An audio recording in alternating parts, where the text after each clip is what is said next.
আসসালামু আলাইকুম বন্ধুরা, সকলে কেমন আছেন? আশা করি সকলেই ভালো আছেন এবং একটা নিরাপদ স্থানে আছেন। বন্ধুরা, আমরা বিভিন্ন সময় কিন্তু আমাদের পছন্দের এবং ভালো যে ছবিগুলো আছে সেই ছবিগুলো কিন্তু আমরা আমাদের ফেসবুকের স্টোরিতে পোস্ট করি। তো বন্ধুরা, বিভিন্ন সময় দুর্ঘটনার কারণে বা আকস্মিক কোনো কারণে দেখা যায় যে আমাদের গ্যালারিতে, আমাদের মোবাইলের যে গ্যালারি আছে সেইখান থেকে সেই ছবিগুলো ডিলিট হয়ে যায়। তখনই কিন্তু আমাদের মনে পড়ে সেই ফেসবুকের কথা, যে ফেসবুকের স্টোরিতে যে আমরা ছবিগুলো দিয়েছিলাম সেখান থেকে ভাবি যে ছবিগুলো নিয়ে নিব।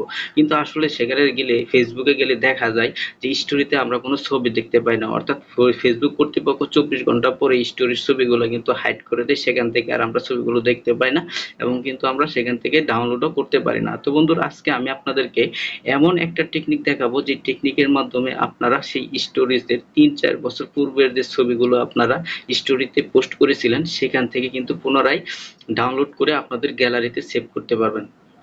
তো বন্ধুরা, ভিডিওটি শুরু করা যাক। শুরু করার পূর্বে আপনাদের কাছে ছোট্ট একটি রিকোয়েস্ট, আপনারা যারা ফেসবুক পেজ থেকে আমার এই ভিডিওটি দেখছেন তারা অবশ্যই পেজটিকে ফলো করে দিবেন, আর যারা ইউটিউব চ্যানেল থেকে দেখছেন তারা অবশ্যই চ্যানেলটিকে সাবস্ক্রাইব করে দেবেন। বন্ধুরা, এই সেটিংসটি করার জন্য প্রথমে আপনারা আপনাদের যে ফেসবুক আছে সেই ফেসবুক অ্যাপটিকে আপডেট করে নেবেন। তো বন্ধুরা, আপনারা কিভাবে আপডেট করবেন চলুন একবার আপনাদেরকে দেখে দিই। এই জন্য আপনারা প্লে স্টোরে চলে যাবেন।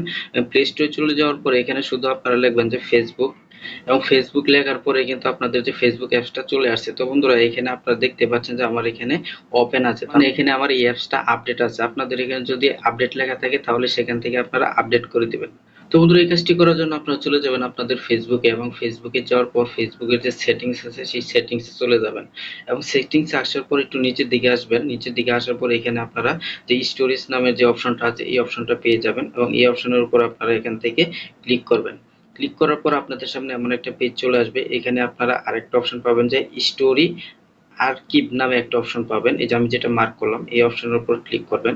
এই অপশনের উপর ক্লিক করার পর আপনারা এখানে দেখতে পাচ্ছেন সেভ টু আর্কিভ নামে অপশনটা, এটা কিন্তু এখানে আমার এখানে অন করা আছে, আমি কিন্তু এটা অন করে দিচ্ছি। আপনাদের এখানে ফেসবুকে কিন্তু অটোমেটিক ভাবে অফ থাকবে, আপনারা একটু চেক করে দেখে নেবেন। অফ থাকলে আপনারা এখান থেকে অন করে দিবেন।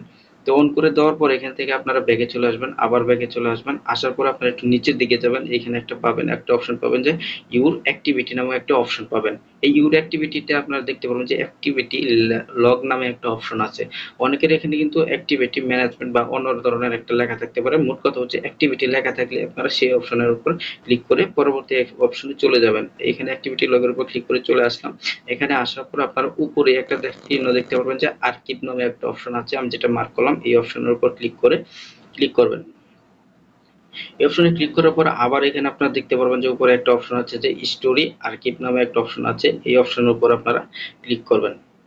এবং ক্লিক করার পর বন্ধুরা আপনারা দেখতে পাচ্ছেন যে এখানে কিন্তু আমার 2-3 বছর আগে যে স্টোরিজ ছবিগুলো দিয়েছিলাম, আমি যেহেতু স্টোরিতে বেশি কোনো ছবি দেই না, কিন্তু তারপরও হঠাৎ হঠাৎ যে দু একটা ছবি দেই আপনারা দেখতে পাচ্ছেন। অনেক ছবি কিন্তু এখানে আপনারা দেখতে পাচ্ছেন। এই যে এখানে একটা ছবি আছে যেটা আমি 2020 সালে মতো, 2020 সালে না 21 সালে ছবিটা পোস্ট করেছিলাম। এই ছবিটা এখন আমি আপনাদেরকে ডাউনলোড করে দেখাচ্ছি। তো বন্ধুরা, এই জন্য এই ছবিটার উপর আমি ক্লিক করলাম।